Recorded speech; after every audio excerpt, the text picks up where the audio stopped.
पहला प्रश्न,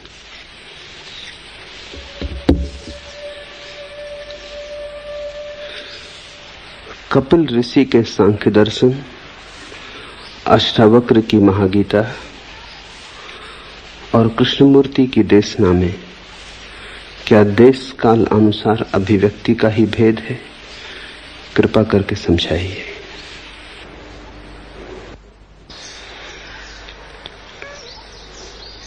सत्य तो कालातीत है, देशातीत है। सत्य का तो देश और काल से कोई संबंध नहीं। सत्य तो शाश्वत है,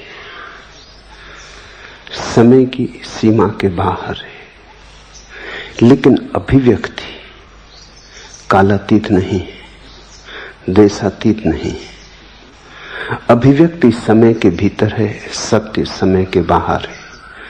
जो जाना जाता है वह तो समय में नहीं जाना जाता, लेकिन जो कहा जाता है वह समय में कहा जाता है। जो जाना जाता है वह तो नितांत एकांत में, वहां तो कोई दूसरा नहीं होता। लेकिन जो कहा जाता है वो तो दूसरे से ही कहा जाता है। सत्य की घटना तो घटती है व्यक्ति में, अभिव्यक्ति की घटना घटती है समाज में, समूह में। तो स्वभावतः कपिल जिनसे बोले उनसे बोले, अष्टावक्र ने जिससे कहा उससे कहा, कृष्णमूर्ति जिससे बोलते हैं स्वभावतः उससे ही बोलते हैं। भेद अभिव्यक्ति में पड़ेगा, लेकिन जो जाना गया है वह अभिन्न है। इसका यह अर्थ मत समझ लेना कि कृष्णमूर्ति अष्टावक्र को दोहरा रहे हैं या अष्टावक्र कपिल को दोहरा रहे हैं या कपिल कृष्णमूर्ति को दोहरा रहे हैं। कोई किसी को दोहरा नहीं रहा है।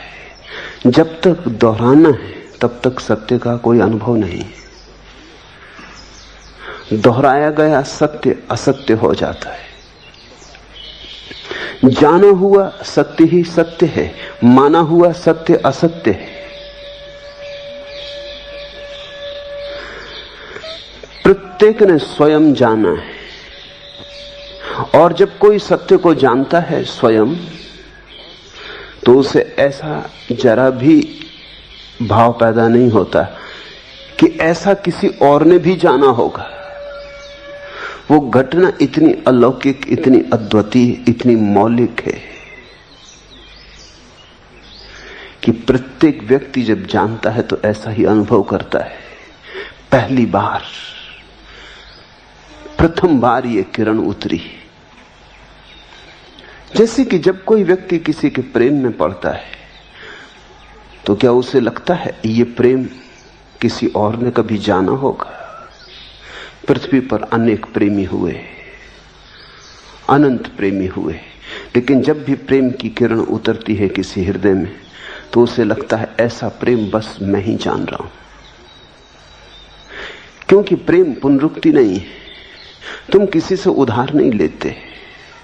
जब घटता है तो तुम्हें घटता है, और जब घटता है तो तुम्हें तो पहली बार ही घटता है। दूसरों को घटा इसका ना तो तुम्हें पता हो सकता, दूसरों को कैसा घटा इसका कोई अनुभव भी तुम्हें नहीं हो सकता। तुम्हें तो अपना ही अनुभव प्रतीत होता है। इसलिए सत्य जब भी घटता है तो मौलिक उद्घोषणा होती है। इस कारण ही अनुयायी बड़े धोखे में पड़ जाते हैं। अनुयायी भी दावा करने लगते हैं कि जो कपिल ने जाना वो किसी ने नहीं जाना, जो अष्टावक्र ने जाना वो किसी ने नहीं जाना, जो कृष्णमूर्ति कहते हैं वो किसी ने नहीं कहा। ये अनुयायी की भ्रांति है। यही जाना गया है, अन्यथा जानने को कुछ है ही नहीं। और यही कहा गया है। शब्दों के कितने ही भेद हों, सुनने वालों के कितने ही भेद हों, यही जाना गया, यही कहा गया। लेकिन जब भी ये जाना जाता है तो सत्य का ये गुणधर्म है कि उसके साथ साथ मौलिक होने की स्फुरना होती। तुम्हें लगता है बस पहली दफा, न ऐसा कभी हुआ, न ऐसा फिर कभी होगा। जब बुद्ध को सत्य का अनुभव हुआ तो उन्होंने उद्घोषणा की, अपूर्व, पहले कभी हुआ नहीं, ऐसा मुझे अनुभव हुआ है। ये उनके संबंध में घोषणा है, लेकिन शिष्यों ने समझा कि अपूर्व अर्थात किसी को ऐसा नहीं हुआ जैसा बुद्ध को हुआ है। भ्रांति हो गई। फिर बुद्ध के पीछे चलने वाला दावा करता है कि जो बुद्ध को हुआ वो महावीर को नहीं हुआ, जो बुद्ध को हुआ वो शंकर को नहीं हुआ, जो बुद्ध को हुआ वो अपूर्व है। खुद बुद्ध का वचन है कि जो मुझे हुआ वो अपूर्व है, लेकिन बुद्ध के वचन का अर्थ बड़ा भिन्न है। बुद्ध सिर्फ अपने अनुभव की बात कर रहे हैं। वो कह रहे हैं ऐसा मुझे कभी ना हुआ था, ये सुबह पहली बार हुई, ये रात पहली बार टूटी, ये अंधेरा पहली बार हटा है। अनुत्तर अपूर्व समाधि बुद्ध ने कहा। लेकिन जब भी किसी को समाधि घटती तभी अनुत्तर अपूर्व होती। उपद्रव होता है सुनने वाले श्रावक, अनुयायी, पांथिक से। जैसे ही तुम सुनते हो एक बड़ी अड़चन होती। मैं तुमसे कुछ कह रहा हूं, जब तक मैंने नहीं कहा तब तक सत्य है। जैसे ही मैंने कहा और तुमने सुना, असत्य हुआ। क्योंकि जो मैं कह रहा हूं वो मेरा अनुभव है, जो तुम सुन रहे हो वो तुम्हारा अनुभव नहीं। जो मैं कह रहा हूं वो मेरी प्रतीति है, जो तुम सुन रहे हो वो ज्यादा से ज्यादा तुम्हारा विश्वास होगा। विश्वास असत्य है। तुम मानोगे, तुमने जाना नहीं। मानने से उपद्रव खड़ा होता है, फिर मानने वालों में संघर्ष खड़ा होता है। क्योंकि किसी ने बुद्ध को सुना, किसी ने महावीर को सुना, किसी ने कपिल को, किसी ने अष्टावक्र को, किसी ने कृष्णमूर्ति को। उन्होंने अलग अलग अभिव्यक्तियां सुनी। एक ही गीत है, लेकिन हर कंठ से स्वर भिन्न हो जाते। तुम्हें पता है ध्वनि शास्त्री क्या कहते? आधुनिक ध्वनि शास्त्र की बड़ी से बड़ी खोजों में एक खोज ये है कि जैसे तुम्हारे अंगूठे का चिन्ह भिन्न होता है, ऐसी प्रत्येक आदमी की आवाज भिन्न होती। Sound print. दो आदमियों की आवाज एक जैसी नहीं होती। इतना वैभिन्न है व्यक्तित्वों का कि दो आदमियों की आवाज भी एक जैसी नहीं होती। गीत एक ही दोहराओ, राग भिन्न हो जाता है। गीत एक ही दोहराओ, स्वर भिन्न हो जाता है। गीत एक ही दोहराओ, रंग भिन्न हो जाता है। तो कृष्णमूर्ति जो कहते हैं उस पर उनकी ध्वनि की छाप है, उनके व्यक्तित्व की छाप है, उनके हस्ताक्षर है। कपिल जो कहते हैं उस पर उनके हस्ताक्षर है। इन हस्ताक्षरों में अगर उलझ गए तो संप्रदाय बनेगा, और अगर हस्ताक्षर को हटा के मूल को देखने की चेष्टा की तो धर्म का जन्म होता है। सब संप्रदायों के भीतर कहीं धर्म छिपा है। संप्रदाय वस्त्रों की भांति है, और जब तक तुम वस्त्रों को अलग न कर दोगे और निर्वस्त्र धर्म को न खोज लोगे, तब तक तुम्हें धर्म का कोई पता नहीं चलेगा। हिंदू, मुसलमान, ईसाई, सिख, जैन, ये सब संप्रदाय हैं। ये अभिव्यक्तियों के भेद हैं। ये एक ही बात को अलग अलग भाषाओं में कहने के कारण इतनी भिन्नता मालूम होती, और भाषाएं अनेक हो सकती। सभी धर्म भाषाओं जैसे। लेकिन मैं तुमसे ये नहीं कह रहा हूं कि तुम इन सभी धर्मों के बीच कोई समन्वय स्थापित करो। उस भ्रांति में मत पड़ना, वो भ्रांति बौद्धिक होगी। अष्टावक्र को पढ़ो, कृष्णमूर्ति को पढ़ो, कपिल को पढ़ो, फिर उनके बीच समानता खोजो, और जो जो मेल खाता लगे उसे इकट्ठा करो, और फिर एक सिंथेसिस, एक समन्वय बनाओ। वो सब बुद्धि का जाल होगा, उससे कुछ तुम्हें धर्म का पता ना चलेगा। जहां पहले 3 संप्रदाय थे वहां 4 हो जाएंगे, बस एक तुम्हारा संप्रदाय और संयुक्त हो जाएगा। एक गांव में कुछ लोग झगड़ रहे थे। मुल्ला नसरुद्दीन पास से गुजरता था तो उसने कहा, भाई झगड़ते क्यों हो? ये निपटारा तो बातचीत से हो सकता है, इतनी तलवारें क्यों खींचे हुए हो? खून खतरा हो जाएगा, रुको। उसने गांव के 2-4 पंच इकट्ठे कर दिए और कहा कि आप तो दोनों पार्टियों ने अपने 5-5 पंच चुन लिए, ये निर्णय कर देंगे झगड़े का। जब शाम को मुल्ला वहां वापस पहुंचा तो देखा जहां सुबह थोड़े से झगड़ने वाले थे वहां और भारी भीड़ है, तलवारें खींची। उसने कहा, मामला क्या है? उसने कहा, अब ये पंच भी लड़ रहे हैं। पहले तो सुबह विवादी थे, वो लड़ रहे थे, अब ये पंच भी लड़ रहे हैं और तो कोई उपाय नहीं। किसी ने सलाह दी कि नसरुद्दीन, पंचों के लिए भी पंच नियुक्त करो। नसरुद्दीन ने कहा, बहुत हो गया, अब मुझे अकल आ गई, ये तो सुबह ही निपट लेते तुम तो बेहतर था, ये तो झगड़ा और बढ़ गया। जो समन्वयवादी हैं इनसे संप्रदाय समाप्त नहीं होते। जहां 3 संप्रदाय होते हैं वहां इन 3 के जगह ये 4, चौथा समन्वय, अल्लाह ईश्वर तेरे नाम, चौथा खड़ा हो जाता है।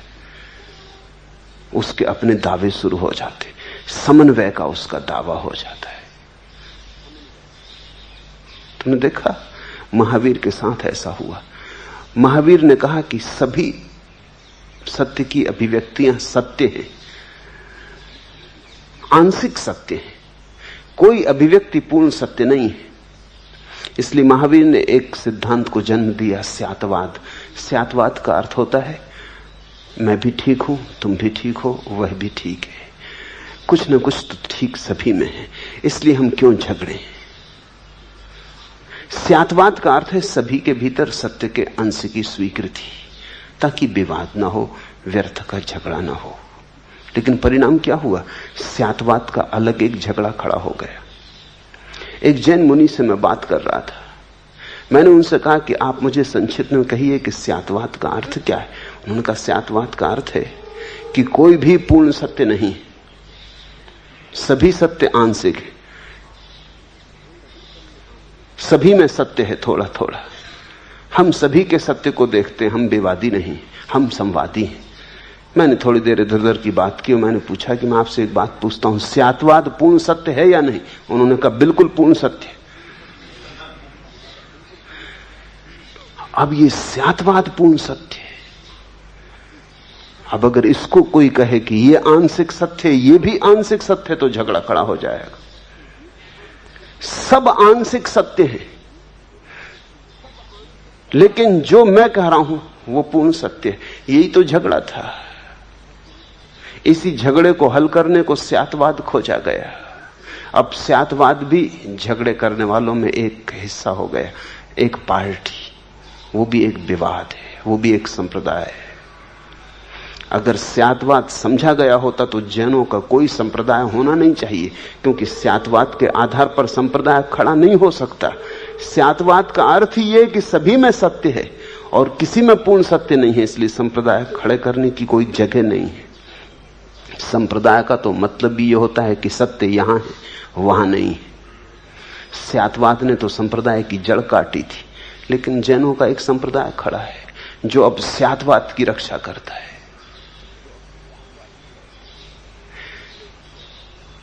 इन तीनों के बीच तुमसे मैं समन्वय खोजने को नहीं कह रहा हूं, मैं तुमसे यही कह रहा हूं कि अगर तुम ध्यान की गहराइयों में गए, तुम साक्षी भाव को उपलब्ध हुए, तो अचानक तुम्हें दिखाई पड़ेगा कि इस साक्षी के शिखर पर बैठकर पता चलता है सभी मार्ग इसी पहाड़ के शिखर की तरफ आते।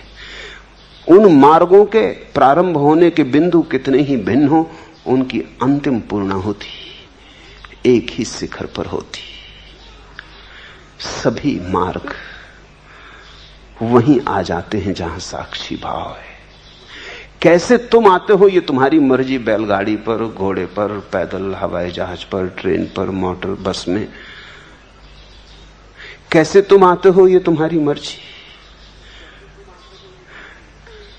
अगर जरा भी समझदारी हो तो इसमें कोई झगड़ा करने की जरूरत नहीं। कोई घोड़े पे आ रहा है, कोई बैलगाड़ी पे आ रहा है, अपनी अपनी मौज। कोई मस्जिद से आ रहा है, कोई मंदिर से आ रहा है, कोई प्रार्थना करके आ रहा है, कोई ध्यान करके आ रहा है, कोई नाच के, कोई चुप बैठ के। लेकिन अगर साक्षी भाव जग रहा है, अगर तुम्हारे भीतर जागरूकता की किरण फूट रही, प्रभात हो रहा है, होश गहन हो रहा है, अब तुम बेहोशी से नहीं जीते, होश से जीने लगे हो, और तुम्हारे जीवन में करुणा और प्रेम की छाया आने लगी। तुम्हारे जीवन से क्रोध और हिंसा विसर्जित होने लगे। बस दो बातें जानने की हैं, वो दो बातें भी एक ही सिक्के के दो पहलू हैं। भीतर ध्यान घटता है तो बाहर प्रेम घटता है,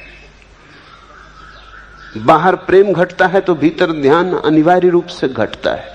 अगर प्रार्थना करो तो प्रेम घटेगा और ध्यान उसके पीछे आएगा। अगर ध्यान करो तो ध्यान घटेगा और प्रार्थना उसके पीछे से आएगी।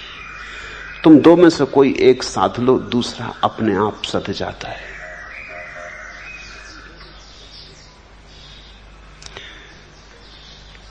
साक्षी में पहुंचकर ही तुम्हें सारे जगत के सत्यों के बीच समन्वय की प्रतीति होगी। उस अनुभव की तरफ मेरा इशारा है। इसे तुम बौद्धिक समन्वय बनाने की कोशिश मत करना। दूसरा प्रश्न, आपने कल कहा कि सभी साधनाएं गोरख धंधा है, लेकिन साथ ही आप अपने सन्यासियों के लिए ध्यान करना अनिवार्य कर रखे। इससे मन दुविधा में पड़ता है। ध्यान नहीं करने से लगता है कुछ चूक हो रही, और करने पर मन कहता है कि समय तो नहीं गंवा रहे हो। कृपा पूर्वक मार्गदर्शन करें। निश्चित ही सभी अनुष्ठान गोरख धंधे, लेकिन इसका यह अर्थ नहीं कि तुम अनुष्ठान करना मत। जैसे कि मैं तुमसे कहूं नाव पर सवार हो जाओ, लेकिन उस पार जाके उतर जाना। तुम कहो कि आप तो दुविधा में डाल रहे हैं। एक हाथ से तो कहते हैं सवार हो जाओ और तत्क्षण कहते हैं उतर जाना। अगर उतरना ही है तो हम नाव पे चढ़े ही क्यों, और अगर चढ़ ही गए तो फिर उतरें क्यों। ये तो आप दुविधा में डालते हैं। चढ़ने को भी कहते, उतरने को भी कहते, लेकिन इसमें दुविधा है। नाव पर चढ़ना होगा और नाव से उतरना भी होगा। दुनिया में दो तरह के पागल हैं, वो बड़े तार्किक हैं। तर्क बड़ा विक्षिप्त होता है। ठीक है तर्क। ये मैंने सुना है कि कुछ लोग तीर्थ यात्रा को जा रहे हैं हरिद्वार, और ट्रेन पर बड़ी भीड़ भड़क्का है, और एक आदमी बड़ी कोशिश कर रहा है लेकिन चढ़ नहीं पा रहा। किसी ने ऐसे ही मजाक में उससे कहा, करे इतने क्यों मरे जा रहे हो चढ़ने के लिए, आखिर उतरना पड़ेगा। तो आदमी रहा होगा बड़ा विचारक, वो उतर ही गया। उसने चढ़ने की कोशिश छोड़ दी। उसके साथी जो अंदर चढ़ गए थे उन्होंने कहा, भाई तू खड़ा क्यों है, गाड़ी छूटने को हो रही, चढ़। उन्होंने कहा कि तुम्हें पता नहीं उतरना पड़ेगा। जब उतरना ही है तो चढ़ने के लिए इतनी धक्कम धुक्की क्या करनी। समझ गए, यहीं उतर गए।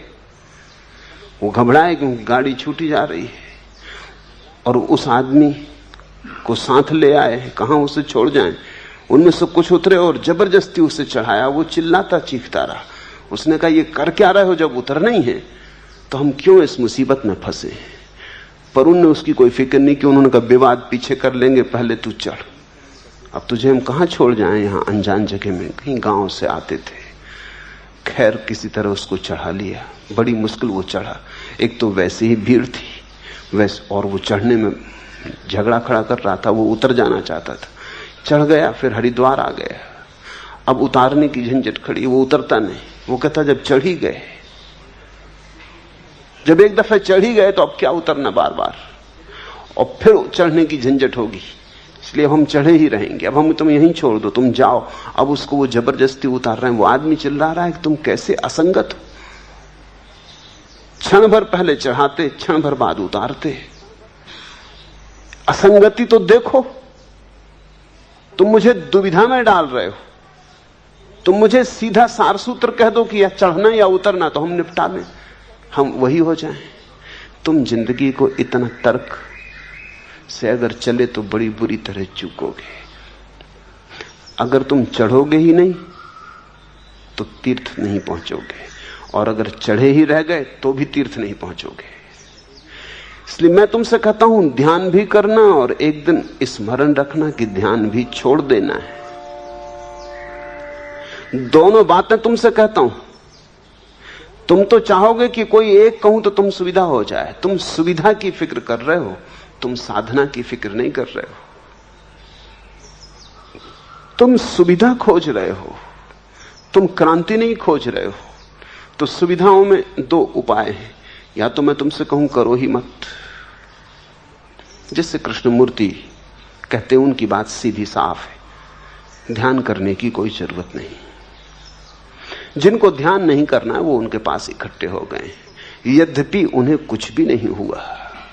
मेरे पास आते हैं लोग, वो कहते हैं हम कृष्णमूर्ति को सुनते सुनते थक गए, हमें बात भी समझ में आ गई कि ध्यान इत्यादि में कुछ भी नहीं है, मगर हमें कुछ हुआ भी नहीं है। कुछ हुआ भी नहीं है और समझ में भी आ गया कि ध्यान इत्यादि में कुछ भी नहीं है। ये इसी पार रह गए, नाव पर न चढ़े। फिर दूसरी तरफ महेश योगी या उन जैसे लोग हैं जो कहते हैं ध्यान ध्यान ध्यान करो, और फिर कभी नहीं कहते कि इसे छोड़ना है। तो कुछ लोग हैं जो बस जप रहे हैं, राम राम राम राम जपते ही चले जाते। जिंदगी गुजर गई, वो भी मेरे पास आ जाते हैं, वो कहते हैं राम राम जपते हम थक गए, अब कब तक जपते रहें। और ध्यान तो छोड़ा नहीं जा सकता, ध्यान तो धर्म की विधि है। तुम मेरी स्थिति को समझने की कोशिश करो। मैं तुमसे कहता हूं ध्यान शुरू करो, नहीं तो खतरा है कि तुम कृष्णमूर्ति जैसी आखिरी बात सुन के बैठ गए। ये बात सही है, नाव छोड़ देनी है, मगर उस किनारे, इस किनारे नहीं। और कृष्णमूर्ति ने नाव छोड़ी इसलिए तुमसे कह रहे हैं कि छोड़ दो नाव, लेकिन ये उस किनारे की बात है, इस किनारे की बात नहीं। इस किनारे छोड़ दी तो तुम कभी उस किनारे न पहुंचोगे। तुमने कृष्णमूर्ति को नाव से उतरते देखा है, ये सच। तुम मत उतर जाना, क्योंकि तुम इस किनारे ही हो। तुम अगर उतर गए तो भटक जाओगे। और तुमने महेश योगी को चढ़ते देखा नाव पर, यह भी सच है। अब चढ़े ही मत रह जाना, क्योंकि दूसरा किनारा आ जाए तो उतरने का ख्याल रखना। मैं तुम्हें जब ये विरोधाभासी बातें कहता हूं कि ध्यान करो और ध्यान छोड़ो भी, तो ये दो किनारों की बातें हैं। इस किनारे से शुरू करो, उस किनारे पे छोड़ देना। अगर मैं कहूं सिर्फ ध्यान करो तो एक खतरा पैदा होगा, जब छोड़ने की बात आएगी तुम छोड़ ना सकोगे।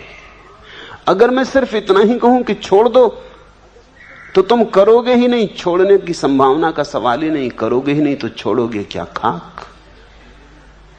मैं तुमसे कहता हूं कमाओ और दान कर दो। कमाने में भी मजा है, फिर दान करने में तो बहुत मजा है। ध्यान में बहुत रस है, फिर ध्यान के छोड़ने में तो महारस है। दुविधा में पड़ने की तुम्हें जरूरत नहीं,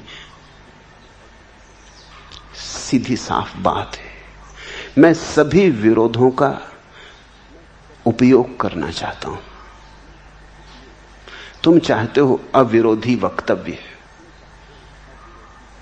जिसमें तुम्हें अड़चन ना हो। तुम लकीर के फकीर बन जाओ और चल पड़ो। तुम लकीर के फकीर बनने को इतने आतुर हो कि बस तुम्हें एक झंडा पकड़ा दिया जाए, बस तुम चलते रहोगे। निश्चित ही मेरी बात में विरोधाभास है, क्योंकि सारा जीवन विरोधाभास से निर्मित है। जन्म होता है, मृत्यु होती है, ये विरोधाभास है। तुम जीवन से नहीं कहते ये क्या मामला है, तुम परमात्मा से कभी खड़े होकर शिकायत नहीं करते कि क्या मामला है? अगर जन्म दिया तो मारते क्यों हो फिर? और अगर मारना ही है तो जन्म देना ही बंद कर दो। तुम कहो तो भी परमात्मा तुम्हारी सुनेगा नहीं। कई लोगों ने कई बार कहा भी है। लेकिन परमात्मा जन्म देता, मृत्यु देता। एक हाथ से जन्म देता, दूसरे हाथ से जन्म वापस ले लेता। यहां रात होती, दिन होती, यहां गर्मी आती, सर्दी आती, यहां मौसम बदलते रहते। यही तो जीवन की रसमयता है। यहां विरोध का मिलन है। अगर इकहरा होता जीवन तो इसमें रस ना होता, इसमें समृद्धि ना होती। यहां विपरीत संघात मिलकर अपूर्व संगीत का जन्म होता है। यहां जन्म और मृत्यु के बीच जीवन का खेल चलता है, जीवन का रास रसा जाता है।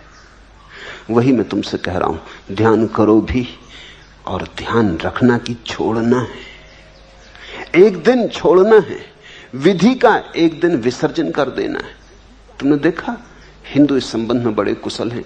गणेश जी बना लिए, मिट्टी के पूजा इत्यादि कर ली, जाके समुद्र में समा आए। दुनिया का कोई धर्म इतना हिम्मतवर नहीं है। अगर मंदिर में मूर्ति रख ली तो फिर सिराने की बात ही नहीं उठती। फिर वो कहते हैं अब इसकी पूजा जारी रहेगी। हिंदुओं की हिम्मत देखते, पहले बना लेते, मिट्टी के गणेश जी बना लिए, मिट्टी के बना के उन्होंने भगवान का आरोपण कर लिया। नाच कूद गीत प्रार्थना पूजा सब हो गई। फिर अब वो कहते हैं अब चलो महाराज, अब हमें दूसरे काम भी करने, अब आप समुद्र में विश्राम करो, फिर अगले साल उठा लेंगे। ये हिम्मत देखते हो? इसका अर्थ क्या होता है? इसका बड़ा सांकेतिक अर्थ है। अनुष्ठान का उपयोग कर लो, समुद्र में सिरा दो। विधि का उपयोग कर लो, फिर विधि से बंधे मत रह जाओ। जहां हर चीज आती है जाती है, वहां भगवान को भी बना लो, मिटा दो। जो भगवान तुम्हारे साथ करता है वही तुम भगवान के साथ करो। यही सज्जन का धर्म। वो तुम्हें बनाता, मिटा देता, उसकी कला तुम भी सीखो। तुम उसे बना लो, उसे विसर्जित कर दो। जब बनाते हिंदू तो कितने भाव से। दूसरे धर्मों के लोगों को बड़ी हैरानी होती, कितने भाव से बनाते, कैसा रंगते, मूर्ति को कितना सुंदर बनाते, कितना खर्च करते, महीनों मेहनत करते। जब मूर्ति बन जाती तो कितने भाव से पूजा करते, फूल अर्चन भजन कीर्तन। मगर अद्भुत लोग हैं। फिर आ गया उनका विसर्जन का दिन, फिर वो चले बैंड बाजा बजाते तो भी नाचते जाते। जन्म भी नृत्य है, मृत्यु भी नृत्य होना चाहिए। चले परमात्मा को सिरा देने। जन्म कर लिया था, मृत्यु का वक्त आ गया। इस जगत में जो भी चीज बनती है वो मिटती है, और इस जगत में हर चीज का उपयोग कर लेना है और किसी चीज से बंधे नहीं रह जाना है। परमात्मा से भी बंधे नहीं रह जाना है। मैं नहीं कहता कि हिंदुओं को ठीक ठीक बोध है वो क्या कर रहे हैं, लेकिन जिन्होंने शुरू की होगी यात्रा उनको जरूर बोध रहा होगा। लोग भूल गए होंगे, अब उन्हें कुछ भी पता ना हो कि वो क्या कर रहे हैं, मूर्छा में कर रहे होंगे। पुरानी परंपरा है कि बनाया विसर्जन कर रहे होंगे, लेकिन उसका सार तो समझो। सार इतना ही है कि विधि उपयोग कर ली, फिर विधि से बंधे नहीं रह जाना है। अनुष्ठान पूरा हो गया, विसर्जन कर दिया। वही मैं तुमसे कहता हूं, नाचो कूदो, ध्यान करो, पूजा प्रार्थना, इसमें उलझे मत रह जाना। ये पथ है, मार्ग है, मंजिल नहीं। जब मंजिल आ जाए तो तुम ये मत कहना कि मैं इतना पुराना यात्री अब मार्ग को छोड़ दूं। छोड़ो। इतने दिन जन्मों जन्मों तक मार्ग पर चला, अब आज मंजिल आ गई तो मार्ग को धोखा दे दूं, दगाबाज गद्दार हो जाऊं। जिस मार्ग से इतना साथ रहा और जिस मार्ग ने यहां तक पहुंचा दिया उसको छोड़ दूं। मंजिल छोड़ सकता हूं, मार्ग नहीं छोड़ सकता। तब तुम समझोगे कि कैसी मूढ़ता की स्थिति हो जाएगी। इसी मंजिल को पाने के लिए मार्ग पर चले थे। मार्ग से नाता रिश्ता बनाया था, वो टूटने को ही था। मार्ग की सफलता ही यही है कि एक दिन घड़ी आ जाए जब मार्ग छोड़ देना पड़े। ध्यान के जो परम सूत्र हैं उनमें एक सूत्र यह भी है कि जब ध्यान छोड़ने की घड़ी आ जाए तो ध्यान पूरा हुआ।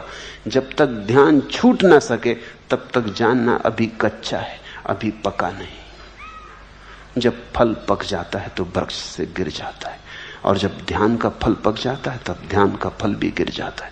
जब ध्यान का फल गिर जाता है तब समाधि फलित होती है।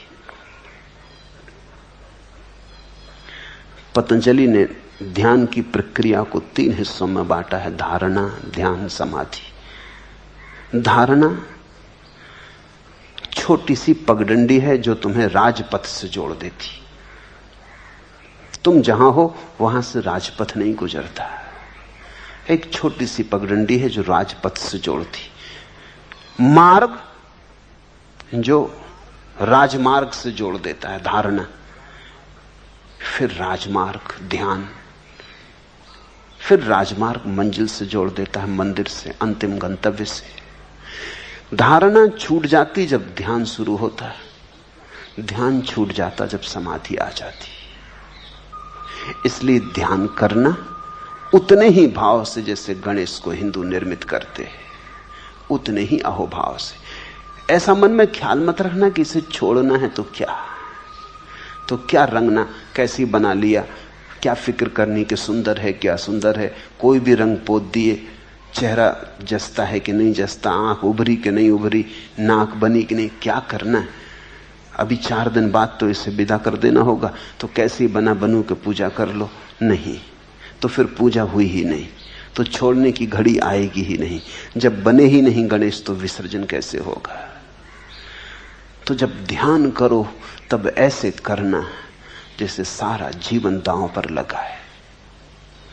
तभी उस महाघड़ी का आगमन होगा, वो महासौभाग्य का क्षण आएगा जब तुम पाओगे अब विसर्जन का समय आ गया, अब ध्यान को भी छोड़ दें, अब ध्यान से भी ऊपर उठ जाएं, अब समाधि, अब समाधान, अब मंजिल।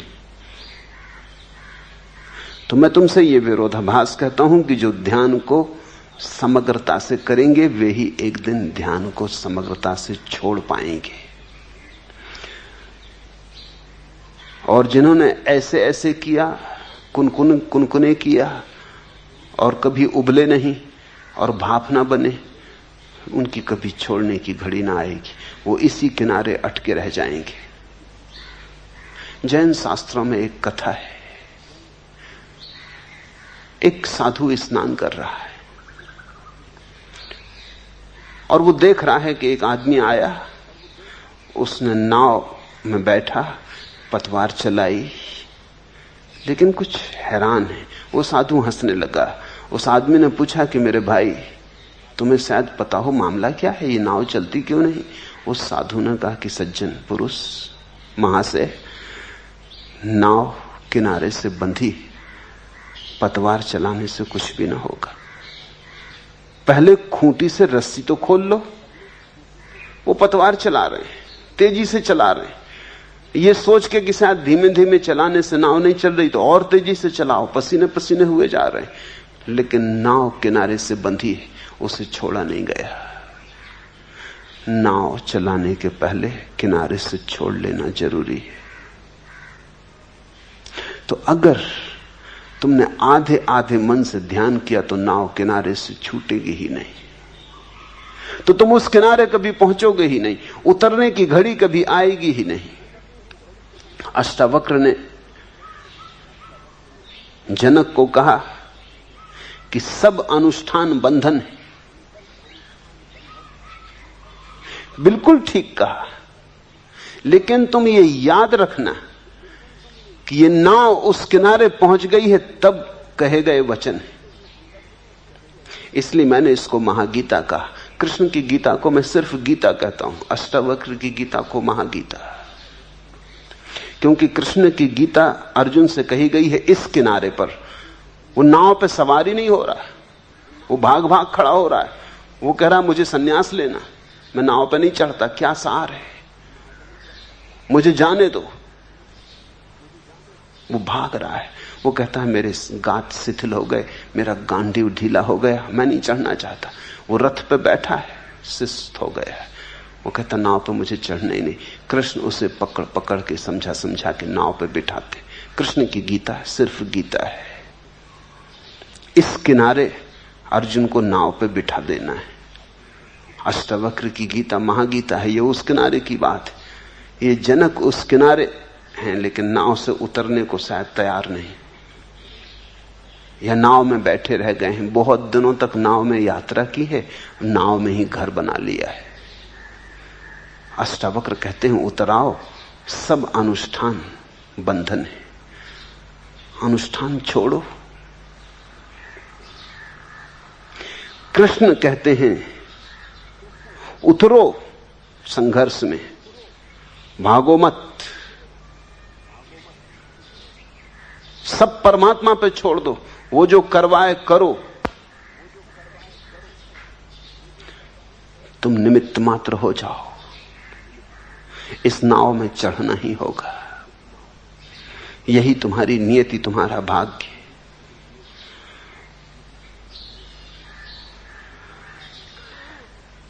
अगर अर्जुन नाव में चढ़ जाए, चढ़ ही गया कृष्ण की बात मान के, तो खतरा है। वो भी बड़ा तर्कनिष्ठ व्यक्ति था, एक दिन उसको फिर अष्टावक्र की जरूरत पड़ेगी, क्योंकि वो उस किनारे जाके उतरेगा नहीं। जितना विवाद उसने चढ़ने में किया था, उससे कम विवाद वो उतरने में नहीं करेगा, शायद ज्यादा ही करे, क्योंकि वो कहेगा कृष्ण चढ़ा गए। अब उतरना एक तरह की गद्दारी होगी, ये तो अपने गुरु के साथ धोखा होगा। बामुश्किल तो मैं चढ़ा था, अब तुम उतारने आ गए। मैं तो पहले ही कह रहा था कि मुझे चढ़ना नहीं है। ये भी क्या खेल है।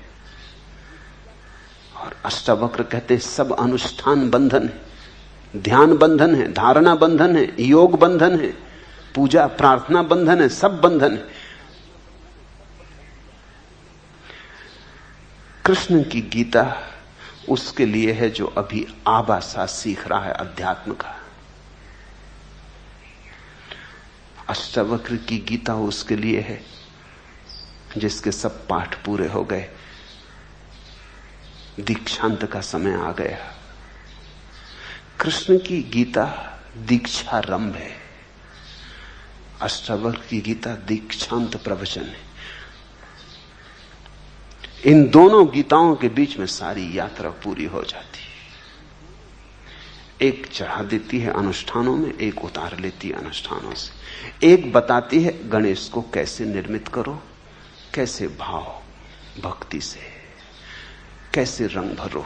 एक बताती कैसे नाचते गीत गुनगुनाते विसर्जित करो। ऐसा जन्म और मृत्यु के बीच जीवन है, ऐसे ही नाव में चढ़ने और नाव से उतरने के बीच परमात्मा का अनुभव है।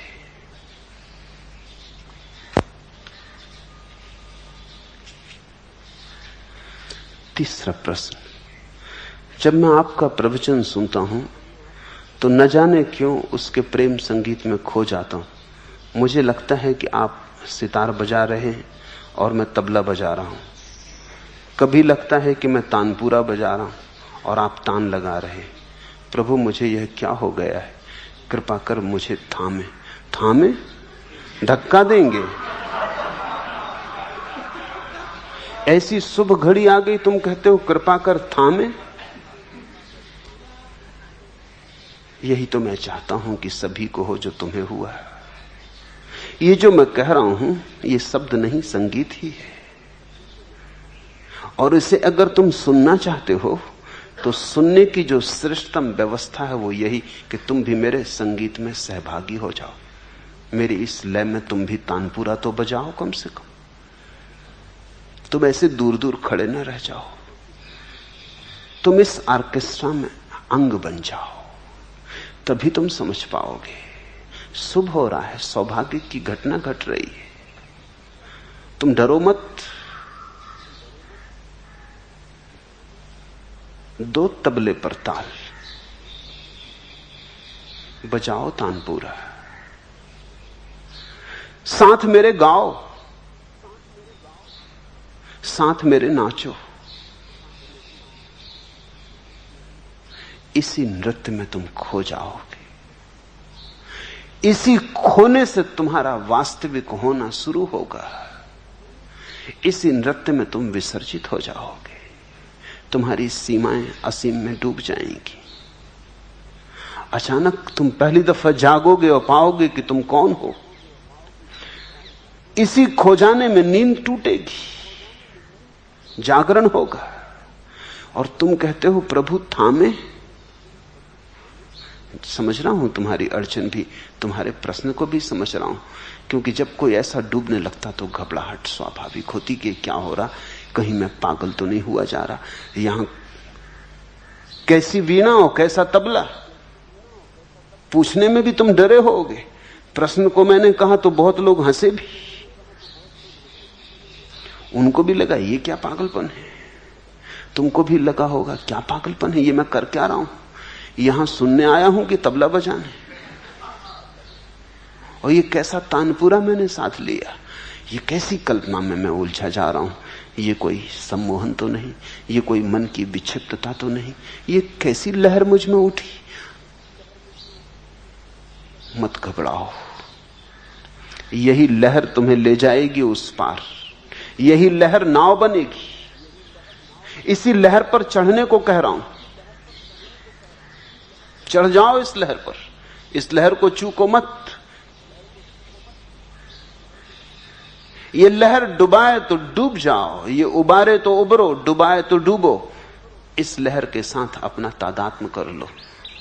इस लहर से लड़ो मत, इसके विपरीत तैरो मत, इससे बचने की चेष्टा मत करो।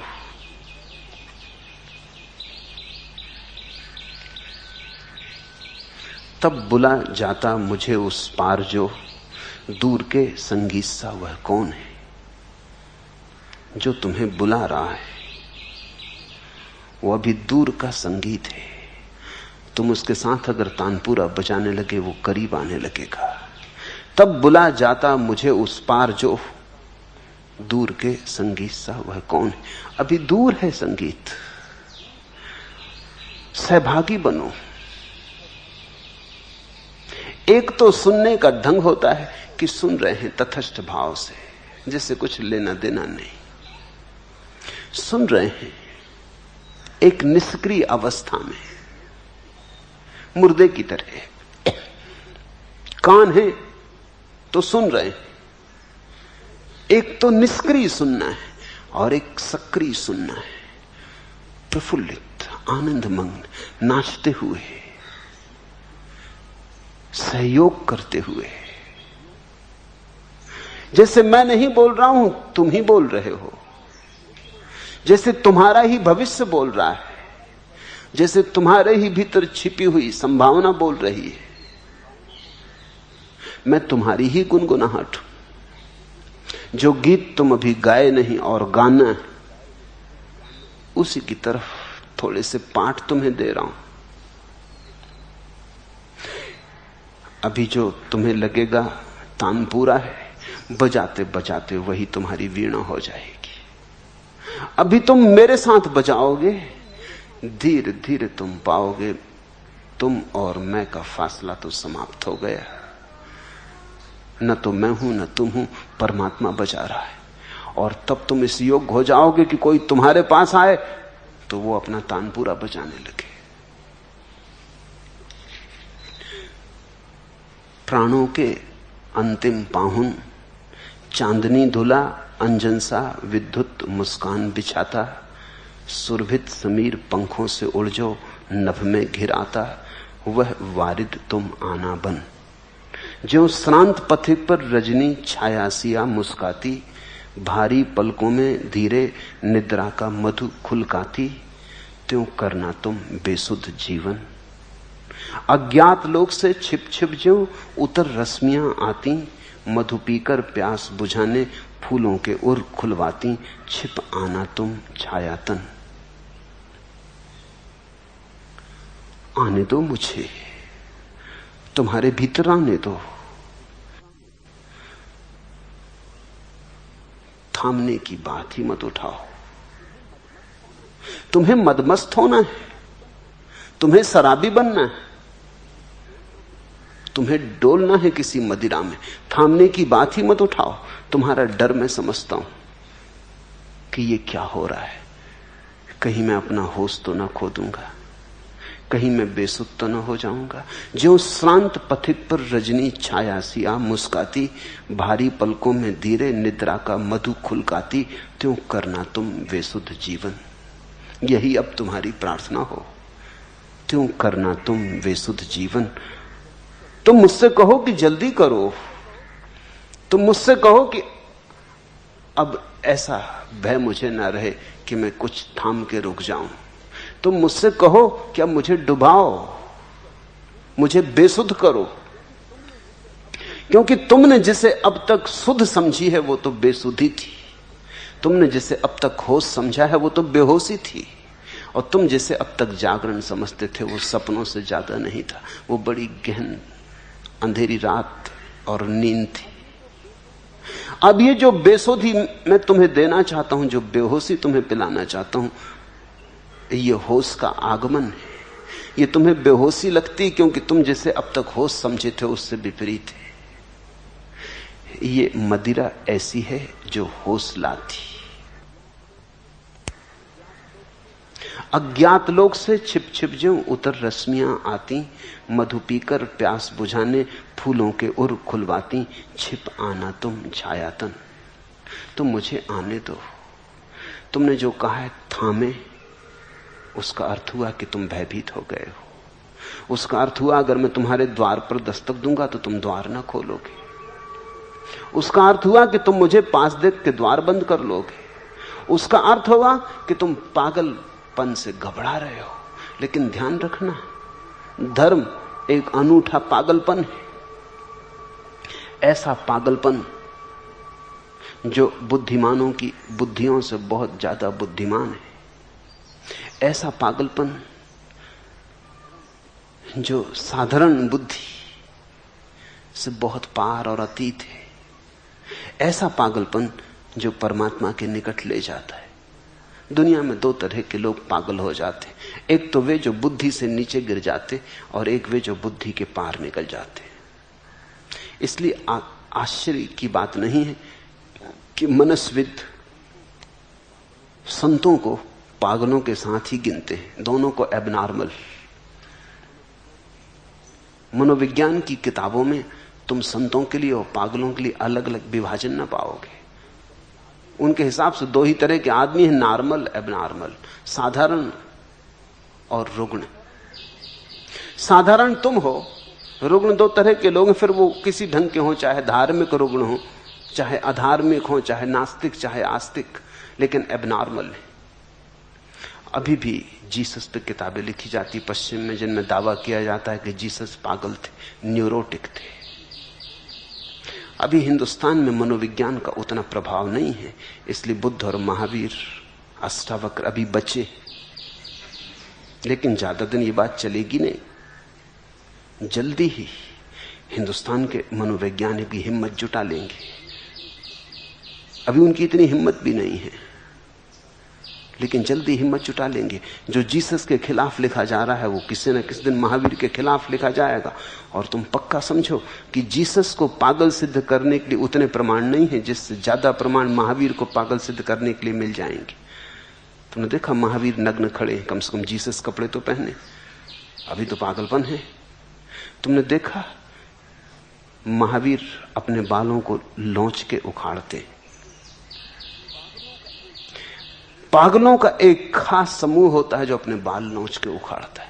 तुमने पागलों को देखा होगा, तुमने कभी खुद भी देखा होगा, जब तुम पे कभी पागलपन चढ़ता है तो तुम कहते हो बाल नोच लेने का मन होता है। कहावत है कि बाल नोच लेने का मन होता है। स्त्रियों को गुस्सा आ जाता तो बाल नोच लेती, किसी पागलपन के क्षण में। बहुत पागल हैं पागलखानों में जो अपना बाल नोच लेते। महावीर अपने बाल नोच लेते थे, केस लुंज। तुम्हारे पास एक गाली है नंगा लुच्चा, वो सबसे पहले महावीर को दी गई थी क्योंकि वो नंगे थे और बाल नोचते थे, नंगा लुच्चा।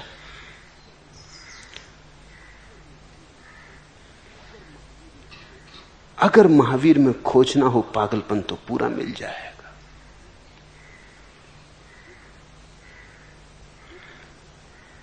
लेकिन मनोवैज्ञानिक अभी कुछ भी नहीं जानते।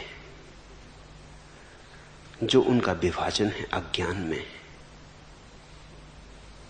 यह भी हो सकता है कि एक आदमी शराब के नशे में चल रहा हो, रास्ते पर डमाडोल डगमगाता है, और कोई किसी के प्रेम में मदमस्त होकर चल रहा हो, और कोई किसी प्रार्थना में डोल रहा हो। तीनों राह पर डमाडोल चल रहे हो, पैर जगह पे ना पड़ते हो, समाये ना समाते हो, भीतर की खुशी ऐसी बही जा रही हो। पीछे से तुम तीनों को देखो तो तीनों लगेंगे कि शराबी है, क्योंकि जैसा शराबी डमाडोल हो रहा है वैसी ही मीरा भी डमाडोल हो रही है, वैसे ही चैतन्य भी डमाडोल हो रहे हैं।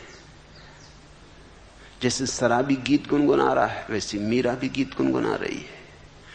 पीछे से तुम देखोगे तो तुम्हें दोनों एक जैसे लगेंगे, लेकिन कहां मीरा और कहां शराबी, कहां चैतन्य और कहां शराबी। शराबी ने बुद्धि गंवा दी शराब पी के, मीरा ने भी बुद्धि गंवा दी। मीरा कहती सब लोक लाज खोई, कोई और बड़ी शराब पी ली। अंगूरों से बनती है जो शराब, वही तो शराब नहीं, एक और भी शराब है जो प्रभु प्रेम से बनती, वो पी ली, वो भी मदमस्त है। लेकिन मीरा रुग्ण नहीं है। अगर मीरा रुग्ण है तो फिर तुम्हारे स्वास्थ्य की परिभाषाएं गलत है, क्योंकि मीरा जैसी मस्त है और आनंदित है। स्वास्थ्य का तो लक्षण ही मस्ती और आनंद होना चाहिए। साधारण जिसको मनोवैज्ञानिक कहते हैं नॉर्मल, वो तो बड़ा अशांत, बेचैन, परेशान, दुखी दिखाई पड़ता है। ये कोई स्वास्थ्य की परिभाषा हुई? ये चिंताग्रस्त लोग, दुखी लोग, परेशान लोग, जिनके जीवन में कभी कोई फूल नहीं खिला, कोई सरगम नहीं फूटा, कोई रसधार नहीं बही, ये स्वस्थ लोग हैं? अगर यही स्वस्थ लोग हैं तो समझदार लोग तो मीरा का पागलपन चुनेंगे। वो चुनने योग्य है। पागलपन सही, नाम से क्या फर्क पड़ता है? गुलाब को तुम क्या नाम देते हो, उससे क्या फर्क पड़ता? गुलाब तो गुलाब है, गुलाब तो गुलाब ही रहेगा। तुम गेंदा कहो, इससे क्या फर्क पड़ता है? तुम महावीर को पागल कहो, इससे क्या फर्क पड़ता है? या परमहंस कहो, इससे क्या फर्क पड़ता है? महावीर महावीर है, ये तुम ख्याल में लेना।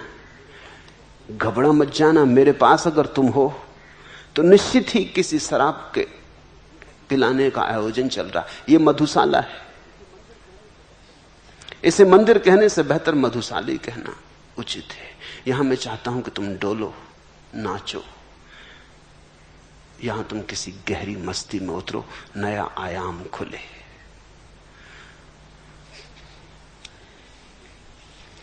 दूर दिल से सब कदूरत हो गई है, जीस्त कितनी खूबसूरत हो गई है, थोड़ा पियो मुझे।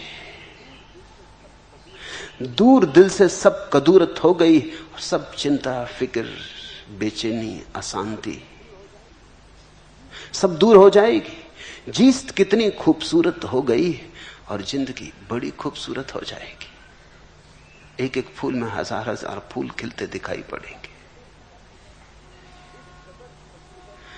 इस कदर सती है, इस कदर सती ही है दुनिया की मसरत, दिल को फिर गम की जरूरत हो गई है। और जब तुम जिंदगी के असली आनंद को जानोगे तो तुम चकित हो जाओगे। तुम पाओगे इस दुनिया के सुख से तो परमात्मा को, परमात्मा के विरह में, परमात्मा के विछोह में पैदा होने वाला दुख बेहतर है। इस दुनिया के सुखों से तो परमात्मा के विछोह में रोना बेहतर है। इस दुनिया की मुस्कुराहटों से तो परमात्मा के लिए बहे आंसू बेहतर है। इस कदर सती है दुनिया की मसरत, दिल को फिर गम की जरूरत हो गई है। यूं बसी है मुझ में तेरी याद साजन, मेरे मन मंदिर की मूरत हो गई है। तेरी याद ने दिल को चमका दिया, तेरे प्यार से ये सभा सज गई। जबां पर न आया कोई और नाम, तेरा नाम ही रात दिन भज गई। मेरे दिल में सहनाई सी बज गई। इस सहनाई को बजने दो, इस एक तारे को बजने दो, इस तानपुरे को बजने दो, उठने दो तबले पर, धुन, नाचो, गाओ, गुनगुनाओ। मेरी दृष्टि में धर्म वही है जो नाचता हुआ है, और दुनिया को एक नाचते हुए परमात्मा की जरूरत है। उदास परमात्मा काम नहीं आया। उदास परमात्मा सच्चा सिद्ध नहीं हुआ, क्योंकि आदमी वैसे ही उदास था और उदास परमात्मा को लेकर बैठ गया। उदास परमात्मा तो लगता है उदास आदमी की ईजाद है, असली परमात्मा नहीं। नाचता हंसता परमात्मा चाहिए। और जो धर्म हंसी ना दे, और जो धर्म खुशी ना दे, और जो धर्म तुम्हारे जीवन को मुस्कुराहटों से ना भर दे, उत्सव से ना भर दे, उत्साह से ना भर दे, वो धर्म धर्म नहीं है, आत्महत्या है। उससे राजी मत होना। वो धर्म बूढ़ों का धर्म है या मुर्दों का धर्म है, जिनके जीवन की धारा बह गई है और सब सूख गया है। धर्म तो जवान चाहिए, धर्म तो युवा चाहिए, धर्म तो छोटे बच्चों जैसा फुलकता फुदकता नाचता आश्चर्य भरा चाहिए। तो मैं यहां तुम्हें उदास और लंबे चेहरे सिखाने को नहीं हूं, और मैं नहीं चाहता कि तुम यहां बड़े गंभीर होकर जीवन को लेने लगो। गंभीरता ही तो तुम्हारी छाती पे पत्थर हो गई। गंभीरता रोग है। हटाओ गंभीरता के पत्थर को। वो पत्थर सरक रहा है और तानपुरा बजने को है। तुम कहते हो थामो, तुम कहते हो थामो मुझे। कहो कि धक्का दो, कहो कि ऐसा धक्का दो कि मैं तो मिट ही जाऊं, तानपुरा ही बजता रहे। चौथा प्रश्न, जिंदगी देने वाले सुन, तेरी दुनिया से जी भर गया, मेरा जीना यहां मुश्किल हो गया। रात कटती नहीं, दिन गुजरता नहीं, जख्म ऐसा दिया जो भरता नहीं। आंख वीरान है, दिल परेशान है, गम का सामान है। जिंदगी देने वाले सुन, तेरी दुनिया से जी भर गया। अगर जी सचमुच भर गया है, अगर सच में ही दुनिया से जी भर गया है, तो उसका परिणाम उदासी नहीं है, उसका परिणाम निराशा भी नहीं है। उसका परिणाम तो एक अपूर्व उत्फुल्लता का जन्म है। जिसका जीवन से जी भर गया, अर्थ हुआ कि उसने जान लिया कि जीवन व्यर्थ है। अब कैसी निराशा? निराशा के लिए तो आशा चाहिए। इसे समझने की कोशिश करो। जब तक तुम्हारे जीवन में आशा है कि कुछ मिलेगा, जिंदगी से कुछ मिलेगा, तब तक जिंदगी तुम्हें निराश करेगी, क्योंकि मिलने वाला कुछ भी नहीं है। जिस दिन तुम्हारी आशा छूट गई, उसी दिन निराशा भी छूट गई। लोग सोचते हैं जब आशा छूट जाएगी तो हम बिल्कुल निराश हो जाएंगे। आशा छूट गई फिर तो निराश होने का उपाय ही नहीं, क्योंकि आशा निराशा साथ ही विदा हो जाते हैं। आशा की छाया है निराशा। जितनी तुम आशा करोगे उतनी निराशा पलेगी, उतने ही तुम हारोगे। जीतना चाहा तो ही हार सकते हो। लाओ त्सु कहता है मुझे कोई हरा नहीं सकता, क्योंकि मैं जीतना चाहता ही नहीं। कैसे हराओगे उस आदमी को जो जीतना चाहता ही नहीं? लाओ त्सु कहता है मैं हारा ही हुआ हूं, मुझे तुम हराओगे कैसे? जिस आदमी को जीतने की आकांक्षा है वो हारेगा, और जितनी ज्यादा आकांक्षा उतना ज्यादा हारेगा। जो आदमी धनी होना चाहता है वो निर्धन रहेगा, और जितना ज्यादा धनी होना चाहता उतना निर्धन रहेगा, क्योंकि उसकी धन की अपेक्षा कभी भी भर नहीं सकती। जितना मिलेगा वो छोटा मालूम पड़ेगा, ओछा मालूम पड़ेगा। उसकी आकांक्षा का पात्र तो बड़ा है, उस पात्र में सभी जो मिलेगा खो जाएगा। इस सूत्र को ख्याल में लेना तुम्हारी आशा निराशा की जन्मदात्री है। तुम्हारी आकांक्षा तुम्हारी विफलता का सूत्र आधार है। तुम्हारी मांग तुम्हारे जीवन का विषाद है। अगर सच में ही जीवन से जी भर गया, लगता नहीं। जिंदगी देने वाले सुन, तेरी दुनिया से जी भर गया, अभी भरा नहीं। थक गए होगे, आशाएं पूरी नहीं हुई, लेकिन आशाएं समाप्त नहीं हो गई। जिसको तुम जीवन से जी भर जाना कहते हो वो विषाद की अवस्था है। तुम जो चाहते थे वो नहीं हुआ, इसलिए ऊब गए हो। लेकिन अगर अभी परमात्मा कहे कि हो सकता है, तुम फिर दौड़ पड़ोगे। अगर कोई तुम्हें फिर से कह दे कि दौड़ जाओ, अभी मिल जाएगा, बस पास ही है, तुम फिर चल पड़ोगे। फिर आशा का दिया जलने लगेगा। ये तुम्हारी हार है, समझ नहीं। ये तुम्हारी पराजय है, लेकिन बोध नहीं। और पराजय को बोध मत समझ लेना। पराजित आदमी बैठ जाता थक के, लेकिन गहरे में तो अभी भी सोचता रहता है, मिल जाता, शायद कुछ और उपाय कर लेता, शायद कोई और ढंग होगा खोजने का, मैंने शायद गलत ढंग से खोजा, ठीक ना खोजा, या मैंने पूरी ताकत ना लगाई खोजने में। तुम कितनी ही ताकत लगाओ, संसार में हार सुनिश्चित है। संसार में जीत होती नहीं। मैंने सुना है एक महिला एक दुकान पर बच्चों के खिलौने खरीद रही।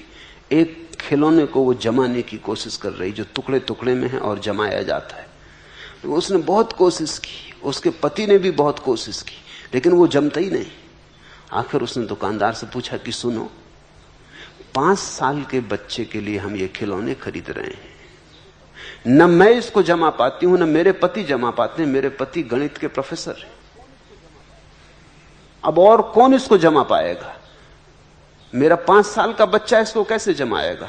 उस दुकानदार ने कहा, सुने, परेशान ना हो, ये खिलौना जमाने के लिए बनाया ही नहीं गया। ये तो बच्चे के लिए एक शिक्षण है कि दुनिया भी ऐसी ही है, कितनी जमाओ, जमती नहीं। ये तो बच्चा अभी से सीख ले जीवन का एक सत्य। इसको जमाने की कोशिश करेगा बच्चा, 1000 कोशिश करेगा, मगर ये जमाने के लिए बने नहीं गए, ये जम सकते ही नहीं। ये इसमें तुम चूकते ही जाओगे, इसमें हार निश्चित है। संसार एक प्रशिक्षण है, ये जमने को है नहीं, ये कभी जमा नहीं। ये सिकंदर से नहीं जमा, ये नेपोलियन से नहीं जमा, ये तुमसे भी जमने वाला नहीं है, ये किसी से कभी नहीं जमा। अगर ये जम ही जाता तो बुद्ध महावीर छोड़ के ना हट जाते, उन्होंने जमा लिया होता। बुद्ध महावीरों से नहीं जमा, तुमसे नहीं जमेगा, ये जमने को है ही नहीं। ये बनाया ही इस ढंग से गया है कि इसमें हार सुनिश्चित है, विषाद निश्चित है। ये जागने को बनाया गया है कि तुम देख देख के हार हार के जागो। एक दिन जिस दिन तुम जाग जाओगे, तुम्हें यह समझ आ जाएगी कि ये जमता ही नहीं। नहीं कि मेरे उपाय में कोई कमी, नहीं कि मैंने मेहनत कम की, नहीं कि मैं बुद्धिमान पूरा न था, नहीं कि मैं थोड़ा कम दौड़ा, अगर थोड़ा और दौड़ता तो पहुंच जाता। जिस दिन तुम समझोगे ये जमने को बना ही नहीं, उस दिन विषाद मिट जाएगा। उस दिन सब भीतर की पराजय, हार सब खो जाएगी। उस दिन तुम खिलखिला के हंसोगे, तुम कहोगे ये भी खूब मजाक रही। इस मजाक को जान के ही हिंदुओं ने जगत को लीला कहा, खूब खेल रहा।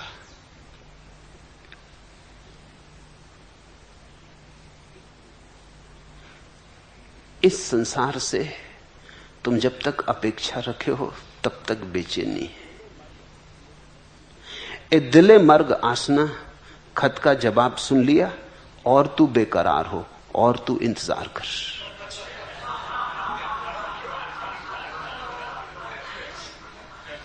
बैठे हैं, बड़ी प्रतीक्षा कर रहे हैं कि प्रेसी का पत्र आता होगा।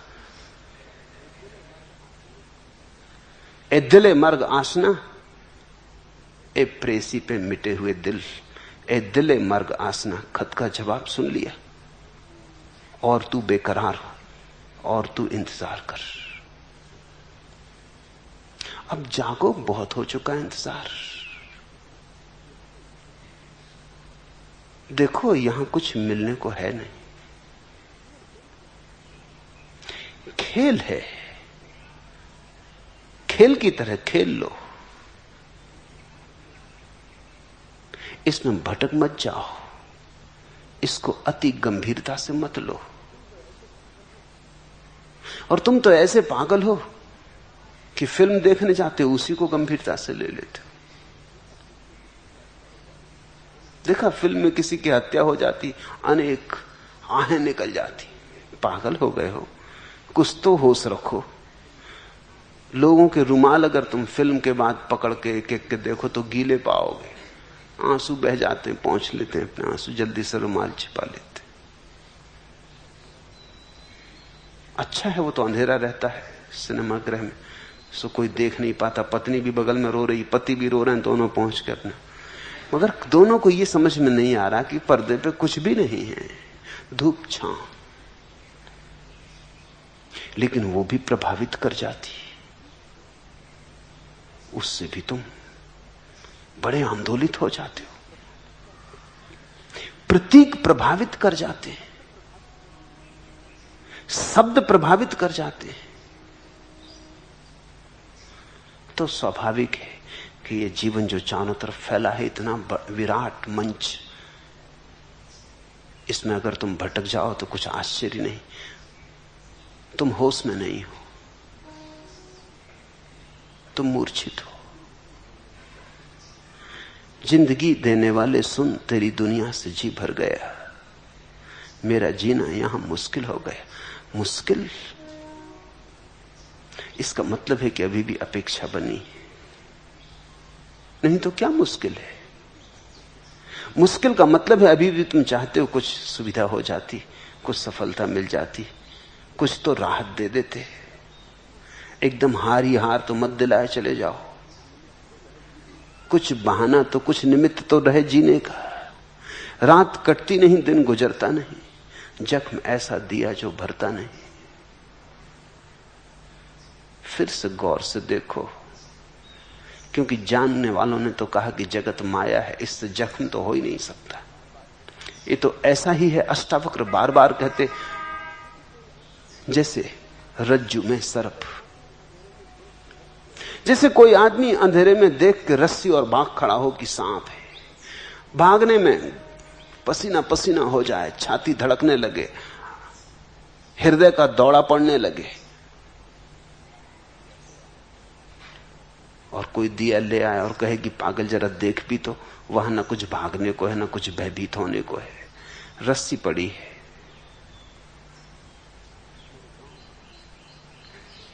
मेरे गांव में एक कबीरपंथी साधु थे। वो ये रज्जु में सर्प का उदाहरण सदा देते। छोटा सा था तब से उन्हें सुनता था। जब भी उनको सुनने जाता तो ये उदाहरण तो रहते ही, ये बड़ा प्राचीन भारत का उदाहरण है। आखिर एक दफा मुझे सूझी कि ये आदमी इतना कहता है कि संसार तो रज्जु में सर्पवत, जरा इसकी परीक्षा भी कर ली जाए। तो रोज मेरे घर के सामने से रात को निकलते थे। उनका मकान मेरे घर के पीछे नाले को पार करके था। तो एक रस्सी में एक पतला धागा बांध के मैं अपने घर में बैठ गया। रस्सी को दूसरे तरफ सड़क के किनारे नाली में डाल दिया। जब वो निकले अपना डंडा इत्यादि लिए हुए, तो मैंने धीरे से वो धागा खींचना शुरू किया। मैं दूसरी तरफ बैठा हूं इसलिए और जब वो रस्सी उन्होंने देखी सरकती हुई, तो उन्होंने ऐसे भागे, ऐसी चीख पुकार मचा दी कि मैं एक खाट के पीछे छिपा था। उनकी चीख पुकार में खाट गिर गई, मैं पकड़ गया।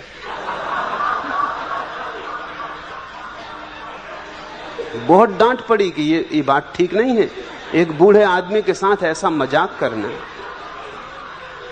पर मैंने कहा ये मजाक उन्हीं ने सुझाया है। मैं थक गया सुनते सुनते, रज्जू में सर्पवत, रज्जू में सर्पवत। तो मैंने सोचा कि कम से कम ये तो ना घबराएंगे, ये तो पहचान लेंगे कि रस्सी है। ये भी चूक गए तो औरों का क्या कहना। ये संसार प्रतीत होता, भासमान होता, और भासमान ऐसा होता कि लगता है सच है, लेकिन तुम एक दिन नहीं थे और एक दिन फिर नहीं हो जाओगे। ये जो बीच का थोड़ी देर का खेल है, ये एक दिन सपने जैसा विलीन हो जाएगा। पीछे लौट के देखो, तुम 30 साल जी लिए, 40 साल जी लिए, 50 साल जी लिए। ये जो 50 साल तुम जिए, आज क्या तुम पक्का निर्णय कर सकते हो कि सपने में देखे थे 50 साल या असली जिए थे? अब तो सिर्फ स्मृति रह गई। स्मृति तो सपने की भी रह जाती है। आज तुम्हारे पास क्या उपाय है ये जांच करने का कि जो 50 साल मैंने जिए, ये वस्तुतः में जिया था, वस्तुतः, या एक सपने में देखी कथा है? बड़ी मुश्किल में पड़ जाओगे, बड़ा चित्त बेचैन हो जाएगा अगर सोचने बैठोगे। अगर इस पे ध्यान करोगे तो बड़े बेचैन, पसीने पसीने हो जाओगे, क्योंकि तुम पकड़ न पाओगे सूत्र की कैसे सिद्ध करें कि जो मैंने सोचता हूं कि देखा, वो सच में देखा था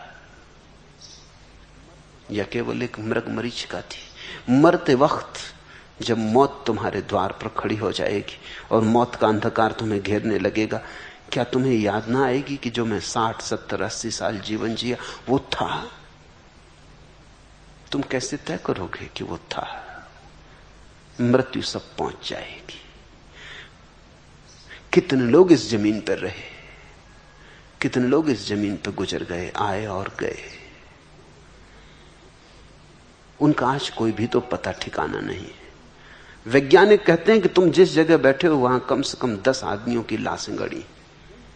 इतने लोग इस जमीन पर मर चुके, इंच इंच जमीन कब्र है। तुम ये मत सोचना कि कब्र गांव के बाहर है। जहां गांव है वहां कभी कब्र थी, कभी कब्रिस्तान था, मरघट था। जहां अब मरघट है वहां कभी गांव था। सब चीजें बदलती रही हैं कितने करोड़ों वर्षों में। जमीन का एक एक इंच आदमी की लाशों से पटा है। हर इंच पर 10 लाशें पटी। तुम जहां बैठे हो वहां 10 मुर्दे नीचे गड़े। तुम भी धीरे से 11 हो जाओगे, उन्हीं में सरक जाओगे। फिर इस सब दौड़ धूप का, इस आकांक्षा, अभिलाषा का, इस महत्वाकांक्षा का क्या अर्थ है, क्या सार है? इस सत्य को देखकर जो जागता है, फिर वो ऐसा नहीं कहता कि रात कटती नहीं, दिन गुजरता नहीं। फिर वो ऐसा नहीं कहता कि जख्म ऐसा दिया जो भरता नहीं। आंख वीरान है, दिल परेशान है, गम का सामान है। ये तो सब आशा अपेक्षा की ही छायाएं हैं। इनसे कोई धार्मिक नहीं होता, और इनके कारण जो आदमी धार्मिक हो जाता है वो धर्म के नाम पर संसार की ही मांग जारी रखता है। वो मंदिर में भी जाएगा तो वही मांगेगा जो संसार में नहीं मिला है। उसका स्वर्ग उन्हीं चीजों की पूर्ति होगी जो संसार में नहीं मिल पाई। उनकी आकांक्षा वहां पूरी कर लेगा। इसलिए तो स्वर्ग में हमने कल्प वृक्ष लगा रखे, उनके नीचे बैठ गए, सब पूरा हो जाता है। मैंने सुना एक आदमी भूले भटके कल्प वृक्ष के नीचे पहुंच गया। उसे पता नहीं था कि कल्प वृक्ष है। वो उसके नीचे बैठा, बड़ा थका था। उसने कहा बड़ा थका मांदा हूं, ऐसे में कहीं कोई भोजन दे देता, मगर कहीं कोई दिखाई पड़ता ही नहीं। ऐसा उसका सोच नहीं था कि अचानक भोजन के थाल प्रकट हुए। वो इतना भूखा था कि उसने ध्यान भी न दिया कि कहां से आ रहे हैं, क्या हो रहा है। भूखा आदमी मर रहा था, उसने भोजन कर लिया। भोजन करके उसने सोचा बड़ी अजीब बात है, मगर दुनिया है, यहां सब होता है, हर चीज होती। इस वक्त तो चिंता करने का समय भी नहीं, पेट खूब भर गया, उसने डट के खा लिया है। जरूरत से ज्यादा खा लिया तो नींद आ रही, वो सोचने लगा कि बिस्तर होता है तो मजे से सो जाते हो। सोचना था कि एक बिस्तर लग गया, जरा सा सक तो उठा, मगर उसने सोचा अभी कोई समय है, अभी तो सो लो, देखेंगे, अभी तो बहुत जिंदगी पड़ी, जल्दी क्या है, सोच लेंगे। सो भी गया। जब उठा सो के, अब जरा निश्चिंत था। अब उसने देखा चारों तरफ कि मामला हो क्या रहा है, यहां कोई भूत प्रेत तो नहीं। भूत प्रेत खड़े हो गए, क्योंकि वो तो कल्प वृक्ष था। उसने कहा मारे गए, वो मारे गए, कि भूत प्रेत झपटे उन पे, वो मारे गए। कल्प वृक्ष की कल्पना कर रखी है स्वर्ग में। जो जो यहां नहीं है वहां सिर्फ कामना से मिलेगा। तुमने देखा आदमी की कामना कैसी? यहां तो श्रम करना पड़ता है, कामना से ही नहीं मिलता। श्रम करो तब भी जरूरी नहीं कि मिले। कहां मिलता? श्रम करके भी कहां मिलता? तो इससे ठीक विपरीत अवस्था स्वर्ग में। वहां तुमने सोचा नहीं कि मिला नहीं, तत्क्षण उसी क्षण समय का जरा भी अंतराल नहीं होता। लेकिन ध्यान रखना, तुम वहां भी सुखी ना हो सकोगे। देखा इस आदमी की क्या हालत हुई। जहां सब मिल जाएगा वहां भी तुम सुखी ना हो सकोगे, क्योंकि सुखी तुम तब तक हो ही नहीं सकते जब तक तुम सुख में भरोसा करते हो। सुख से जागो, सुख से जागते से ही दुख विसर्जित हो जाता है। बुद्ध के पास एक आदमी आया, उनका भिक्षु था, उनका सन्यासी था। उसने बहुत दिन ध्यान किया, बहुत शांत भी हो गया। एक दिन ध्यान करते करते उसे ख्याल आया कि बुद्ध ने असली बातों के तो जवाब ही नहीं दिए। वो आया उनके पास भागा हुआ। उसने कहा कि सुनिए, ना तो आपने कभी बताया कि ईश्वर है या नहीं, ना आपने कभी ये बताया कि स्वर्ग है या नहीं, ना आपने कभी ये बताया कि आत्मा मर के कहां जाती, पुनर्जन्म होता कि नहीं।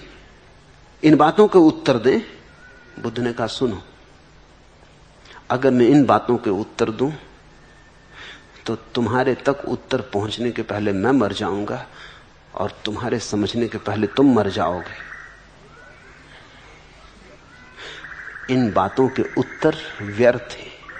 ये तो ऐसे हैं जैसे किसी आदमी को तीर लग गया हो और वो मरने के करीब पड़ा हो और मैं उससे कहूं कि ला मैं तेरा तीर खींच लूं, और वो कहे रुको पहले मेरी बातों के उत्तर दो। ये तीर किस दिशा से आया, ये किसने चलाया, चलाने वाला मित्र था कि दुश्मन था, भूल से लगा कि जान के मारा गया, तीर जहर बुझा है या साधारण है, पहले इन बातों के उत्तर दो। तो मैं उस आदमी को कहूंगा फिर तू मरेगा, मुझे पहले तीर खींच लेने दे, फिर तू फिक्र करना इन प्रश्नों की, अभी तो बच्चा। तो बुद्ध ने उस भिक्षु को कहा कि मैंने तुम्हें बताया कि जीवन में दुख है, और मैंने तुम्हें बताया कि जीवन के दुख से मुक्त होने का मार्ग है। मेरी देशना पूरी हो गई, इससे ज्यादा मुझे तुम्हें कुछ नहीं बताना। तुम्हारा दुख मिट जाए फिर तुम जानो, खोज लेना। ये बड़े सोचने जैसी बात है। बुद्ध ने ऐसा क्यों कहा? क्या बुद्ध ईश्वर के संबंध में उत्तर नहीं देना चाहते थे? बुद्ध जानते हैं कि तुम ईश्वर को भी दुख के कारण ही खोज रहे हो। जिस दिन दुख मिट जाएगा तुम ईश्वर इत्यादि की बकवास बंद कर दोगे। ईश्वर भी तुम्हारी दुख की ही आकांक्षा है कि किसी तरह दुख मिट जाए। संसार में नहीं मिटा तो स्वर्ग में मिट जाए। यहां तो मांग मांग के हार गए, यहां तो न्याय मिलता नहीं। परमात्मा के घर तो मिलेगा। लोग कहते हैं वहां देर है, अंधेर नहीं। कहते हैं चाहे देर कितनी हो जाए, जन्म के बाद मिले, जन्मों के बाद मिले, मरने के बाद, लेकिन न्याय तो मिलेगा। अंधेर नहीं है। लेकिन तुम्हारी आकांक्षाएं अपनी जगह खड़ी। तुम कहते हैं कभी तो भरी जाएंगी, देर है, अंधेर नहीं। बुद्ध ने कहा मैंने दो ही बातें सिखाई, दुख है इसके प्रति जागो, और दुख से पार होने का उपाय साक्षी हो जाओ। बस इससे ज्यादा मुझे कुछ कहना नहीं, मेरी देशना पूरी हो गई। तुम ये दो काम कर लो, बाकी तुम खोज लेना। और बुद्ध ने बिल्कुल ठीक कहा, जिस आदमी का दुख मिट गया वो बिल्कुल चिंता नहीं करता कि स्वर्ग है या नहीं। स्वर्ग तो हो ही गया जिस आदमी का दुख मिट गया। और जिस आदमी का दुख मिट गया वो नहीं पूछता कि ईश्वर है या नहीं। जिस आदमी का दुख मिट गया वो स्वयं ईश्वर हो गया। अब और बचा क्या?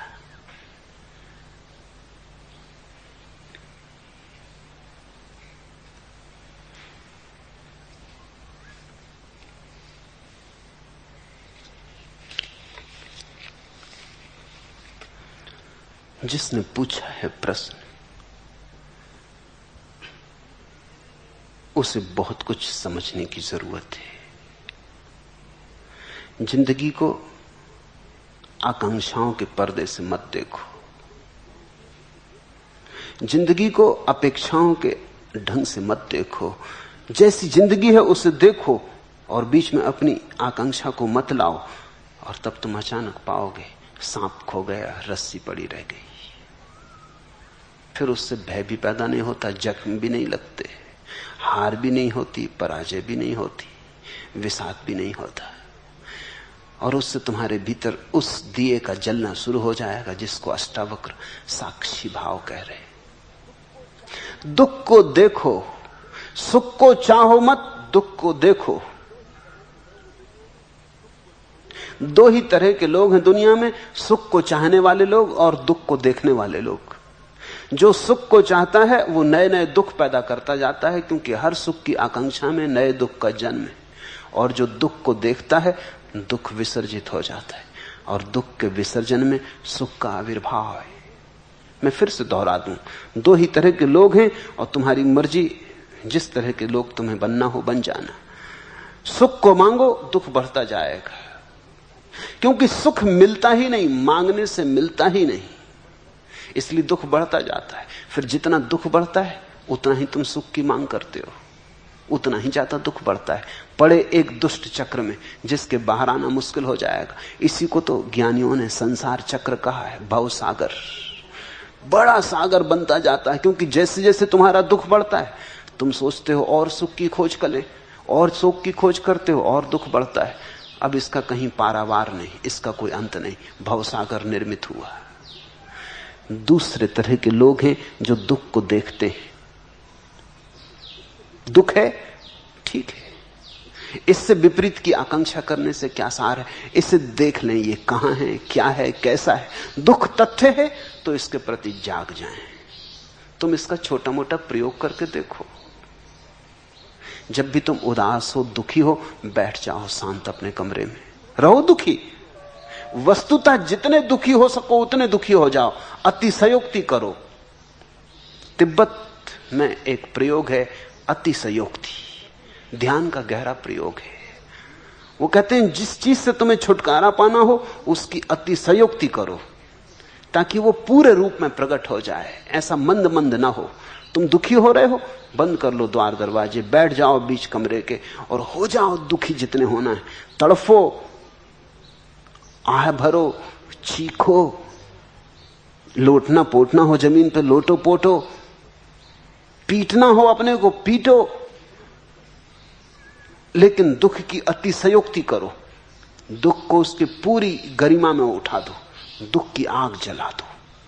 और जब दुख की आग भभक के जलने लगे, धू धू करके जलने लगे, तब बीच में खड़े होकर देखने लगो क्या है, कैसा है दुख। इस दुख के साक्षी हो जाओ, तुम चकित हो जाओगे, तुम हैरान हो जाओगे कि तुम्हारे साक्षी बनते ही दुख दूर होने लगा, तुम्हारे और दुख के बीच फासला होने लगा।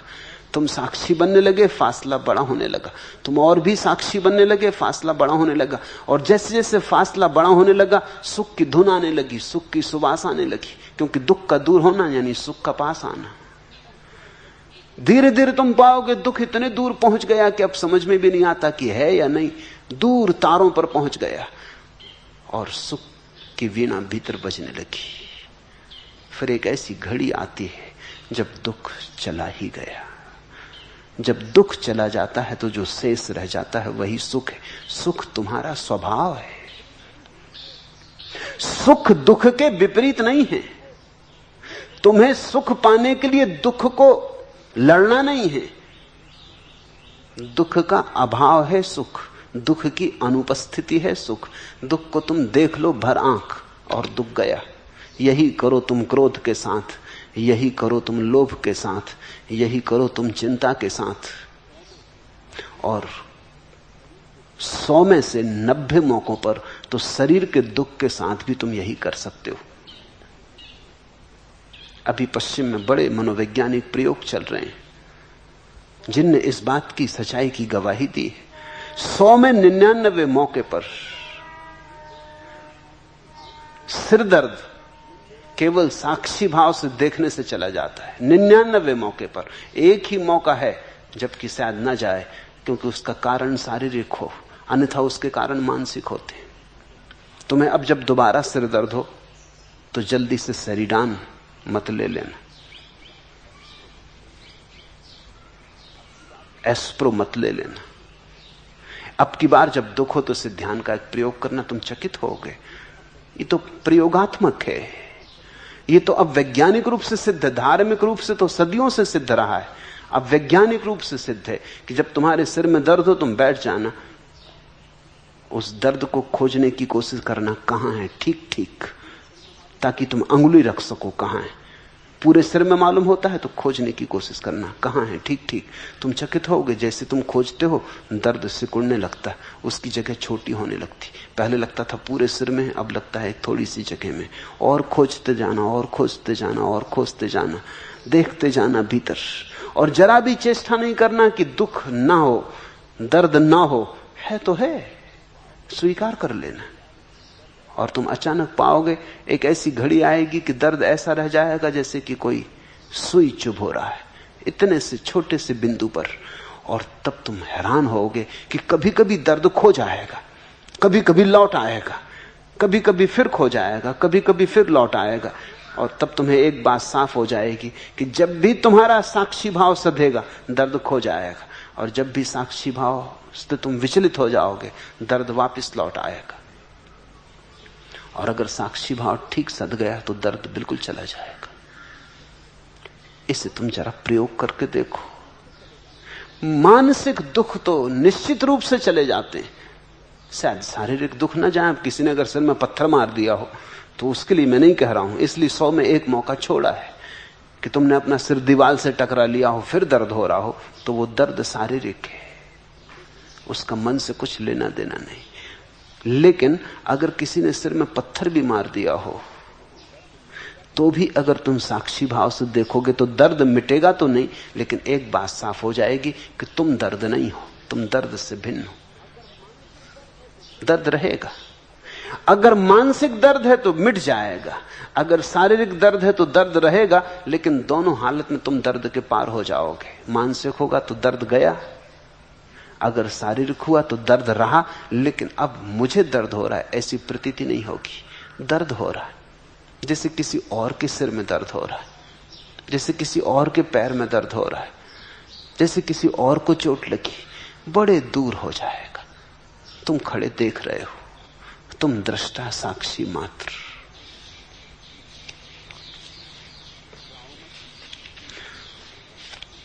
घबराओ मत, जिंदगी देने वाले सुन, तेरी दुनिया से जी भर गया, मेरा जीना यहां मुश्किल हो गया।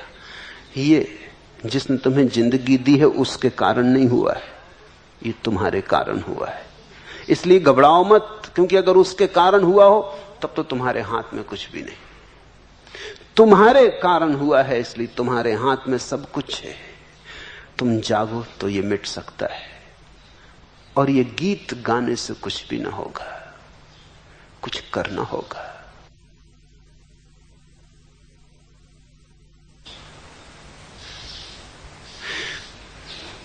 कुछ श्रम करना होगा ताकि भीतर की निद्रा टूटे। निद्रा टूट सकती है।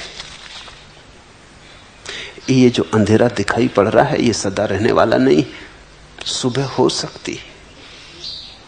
यह एक सब की तड़फ है, शहर तो होने दो, बहिश्त सर पे लिए रोजगार गुजरेगा, फिजा के दिल से पर अफसा है आरजुए गुबार, जरूर इधर से कोई सहसवार गुजरेगा। नसीम जागो कमर को बांधो, उठाओ बिस्तर की रात कम है। रात तो गुजर ही जाएगी, तैयारी करो।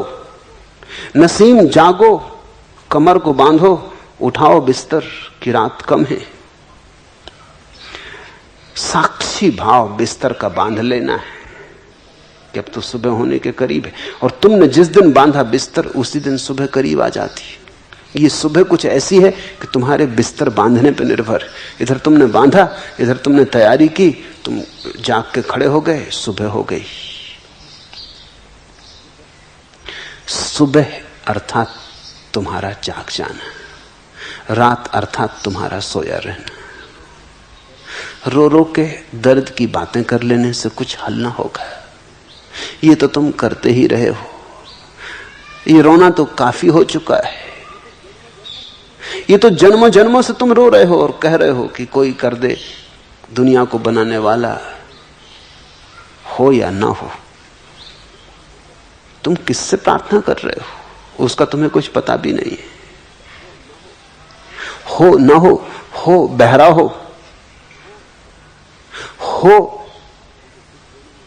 और तुम्हें दुख देने में मजा लेता हो और तुम्हारा दुख उसे दुख जैसा दिखाई ना पड़ता हो। तुम किससे प्रार्थना कर रहे हो और वो है भी इसका कुछ पक्का नहीं है। आदमी ने अपने भय में भगवान खड़े किए और अपने दुख में मूर्तियां गढ़ ली और अपनी पीड़ा में किसी का सहारा खोजने के लिए आकाश में आकार निर्मित कर लिए। इनसे कुछ भी ना होगा। अष्टावक्र या बुद्ध या कपिल तुमसे इस तरह की बातें करने को नहीं कहते। वो तो कहते हैं जो हो सकता है वो एक बात है कि तुम्हारे भीतर चैतन्य है, इतना तो पक्का है। नहीं तो दुख का पता कैसे चलता? दुख का जिसे पता चल रहा है उस चैतन्य को और निखारो, साफ सुथरा करो, कूड़े करकट से अलग करो, उसको प्रज्वलित जलाओ कि वो एक मसाल बन जाए। उसी मसाल में मुक्ति है।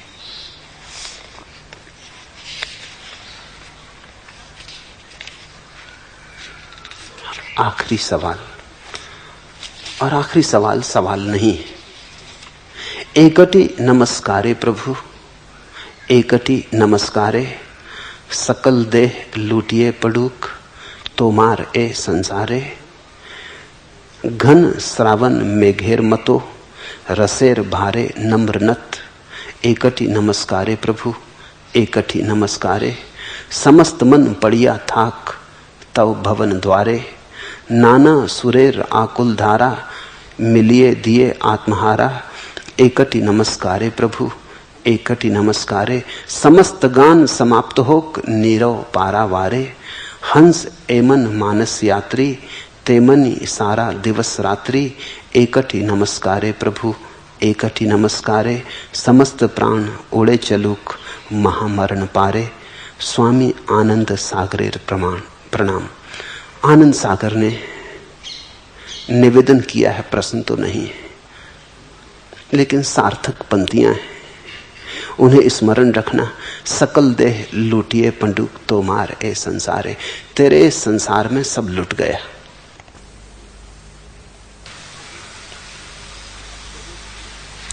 अब तो एक नमस्कार ही बचा है। एकटी नमस्कारे प्रभु, एकटी नमस्कारे, सकल देह लूटिए पडुक, तोमार ए संसारे। घन श्रावण में घेर मतो, और जैसे आषाढ़ में मेघ भर जाते जल से, रसेर भारे नम्रनत, और रस से भरे हुए झुक जाते पृथ्वी पर और बरस जाते। एकटी नमस्कारे प्रभु, एकटी नमस्कारे, ऐसा मैं बरस जाऊं तुम्हारे चरणों में जैसे रस से भरे हुए मेघ बरस जाते। समस्त मन पड़िया था तब भवन द्वारे, और तेरे भवन के द्वार पर सारे मस्त को थका के तोड़ डालूं, मन से मुक्त हो जाऊं तेरे द्वार पर। बस इतनी ही प्रार्थना है। नाना सुरेर आकुल धारा, मिलिए दिए आत्महारा। एकटी नमस्कारे प्रभु, एकटी नमस्कारे, समस्त गान समाप्त हो नीरव पारावारे। ऐसा हो कि मेरे सब गीत अब खो जाएं, केवल नीरव पारावार बचे। शून्य का गीत शुरू हो, स्वरहीन रवहीन गीत शुरू हो। समस्त गान समाप्त हो नीरव पारावारे। अब आखिरी गीत नीरव हो, बिना कहे हो, बिना शब्दों का हो। अब मौन ही आखिरी गीत हो। हंस एमन मानस यात्री, तेमनि सारा दिवस रात्रि। ये प्राण तो मानस सरोवर के लिए, मान सरोवर के लिए उड़ रहे। ये प्राण तो हंस जैसे जो अपने घर के लिए तड़प रहे। हंस एमन मानस यात्री, तेमनि सारा दिवस रात्रि। अहिर्निश बस एक ही प्रार्थना है कि कैसे उस शून्य में, कैसे उस महा विराट में, कैसे उस मानसरोवर में इस हंस की वापसी हो जाए, कैसे घर पुनः मिले। एकठी नमस्कारे प्रभु, एकठी नमस्कारे, समस्त प्राण उड़े चलूक महामरण पारे। ऐसा कुछ हो कि सारे प्राण अब इस जन्म और मृत्यु को छोड़कर जन्म और मृत्यु के जो अतीत है उस तरफ उड़ चले। ऐसी बस एक नमस्कार शेष रह जाए, बस ऐसी एक प्रार्थना शेष रह जाए और मेघों की भांति तुम्हारे प्राण झुक जाएं अनंत के चरणों में, तो सब प्रसाद रूप फलित हो जाता है, घट जाता है। तुम झुको कि सब हो जाता है, तुम अकड़े खड़े रहो कि वंचित रह जाते हो। तुम्हारे किए, तुम्हारी अस्मिता और अहंकार से और तुम्हारे संकल्प से दौड़ धूप ही होगी। तुम्हारे समर्पण से, तुम्हारे विसर्जन से, तुम्हारे डूब जाने से महाप्रसाद उतरेगा। तुम झुको। रसेर भारे नम्रनत, घन श्रावेन मेघेर मतो, एकठी नमस्कारे प्रभु, एकठी नमस्कारे। समस्त मन पड़िया थाक, समस्त गान समाप्त होक, समस्त प्राण उड़े चलूक महामरण पारे। जीवन का परम सत्य मृत्यु के पार है। जीवन का परम सत्य वही है जहां तुम मिटते हो। तुम्हारी मृत्यु ही समाधि है और तुम्हारा न हो जाना ही प्रभु का होना है। जब तक तुम हो प्रभु रुका अटका। तुम दीवार हो, तुम मिटे कि द्वार खुला। सीखो मिटना, और मिटने के दो ही उपाय हैं।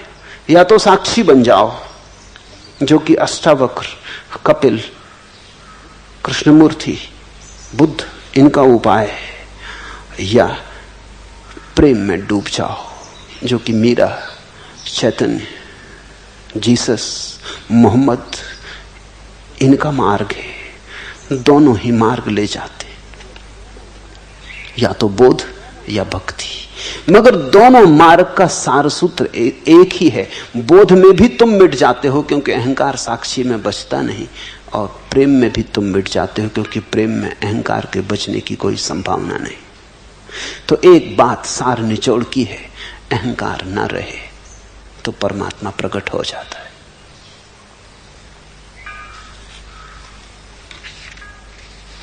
हरि ओम तत्सत। आज इतना है।